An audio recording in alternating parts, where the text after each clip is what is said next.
بسم اللہ الرحمن الرحیم الحمد للہ وکفا وسلام علی عبادہ الذین اصطفیٰ اما بعد۔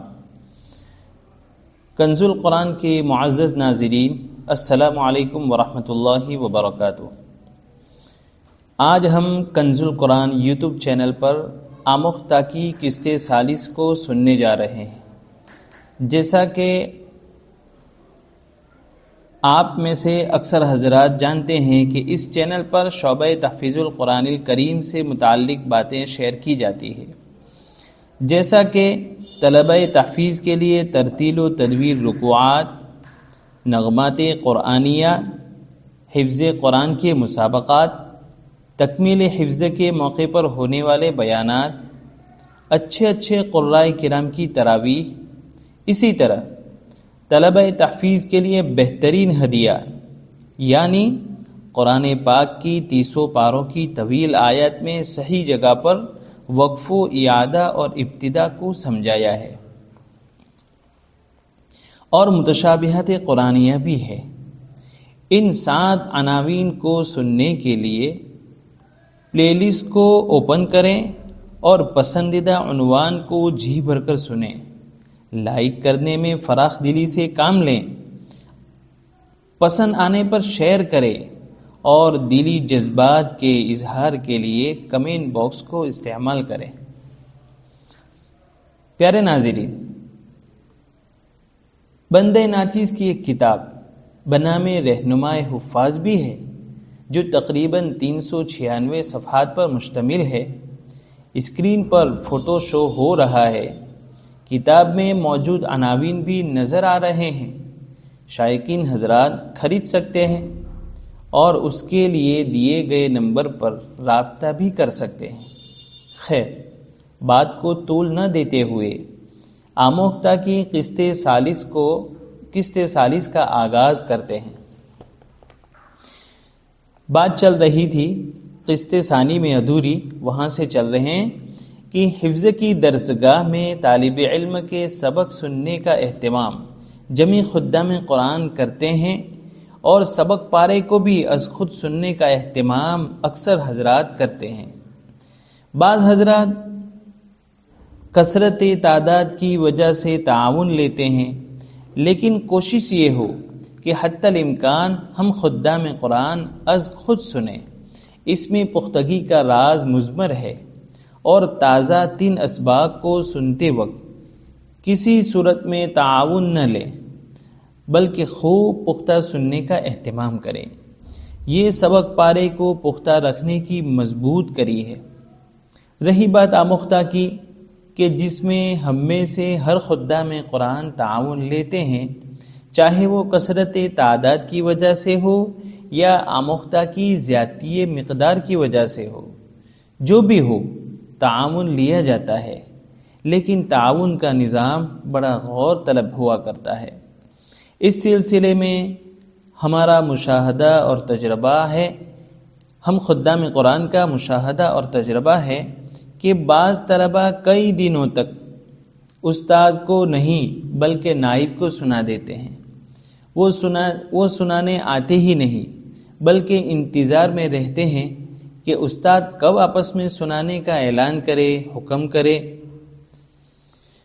بعض طلبہ آموختہ کے پہلے پاؤ یا نصف پارے کو سنا دیتے ہیں، اور بقیہ آموختہ یاد کرنے جاتے ہیں تو آخری وقت تک سنانے کی فکر نہیں کرتے ہیں۔ پھر کم وقت باقی رہتا ہے تو بڑے شریف بن کر استاد سے کہتے ہیں کہ میرا آموختہ باقی ہے۔ استاد محترم نے کہا کہ فلاں کو سنا دو، تو وہ شعر بن جاتے ہیں۔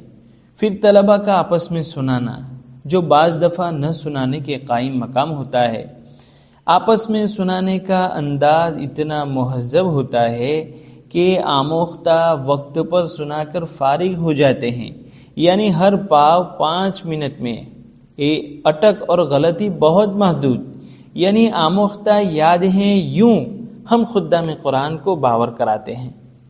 اسی لیے ہم نے اوپر کہا کہ تعاون کا نظام بڑا غور طلب ہے۔ سب سے پہلی بات کہ ہم خدام قرآن کو خوب دھیان دینا چاہیے کہ آموختہ سننے میں طلبہ عزیز سے تعاون لینے کی صورت میں ہمارے طلبہ با تجوید پڑھنے کا بالکل اہتمام نہیں کرتے ہیں، الا یہ کہ استاد باذوق ہو اور انہیں اس صورت میں بھی قرآن مجید با تجوید پڑھنے کا مکلف کرے۔ دوسری بات جو ہم خدام قرآن کے مشاہدات و تجربات میں سے ہے کہ طلبہ تحفیظ آپس میں سناتے ہیں تو ان کی آواز، ان کی سنانے کی آواز کبوتر کی غترگھوں کی طرح ہوتی ہے، اور اس صورت میں ان کی کبھی غلطی بھی نہیں جاتی ہے، اگر جاتی بھی ہے تو دو یا تین سے زیادہ نہیں۔ اس لیے طلبہ عزیز سے آموختہ سننے میں تعاون لینے کی صورت میں استاد کا نہایت چست ہونا ضروری ہے۔